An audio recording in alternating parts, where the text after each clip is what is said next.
Ratusan massa pendukung Prabowo Hatta yang tergabung dalam Aliansi Masyarakat Aceh Peduli Keadilan turun ke jalan dan menggelar aksi protes terhadap Mahkamah Konstitusi di Bundaran Simpang 5 Banda Aceh.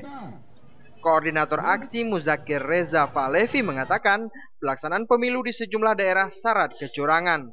Atas dasar itu, Aliansi Masyarakat Aceh Peduli Keadilan meminta Mahkamah Konstitusi berlaku adil, jujur, dan netral dalam putusan hasil sengketa pemilu.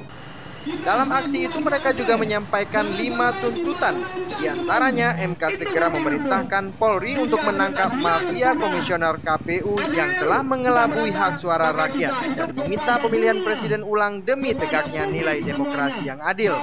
Massa yang didominasi kaum ibu dan mahasiswa ini juga mengusung sejumlah poster dengan menuliskan kecaman dan tuntutan terhadap KPU dan Mahkamah Konstitusi. Silih berganti mereka juga menyampaikan orasi tuntutannya. Meski dikawal aparat keamanan, puluhan anak-anak juga terlihat dalam aksi tersebut. Mereka dibawa serta oleh orang tuanya dan berbaul dalam massa pendukung Prabowo Hatta di Bundaran Simpang 5 Banda Aceh. Dari Banda Aceh, Ferdian Majini melaporkan untuk Aceh Video.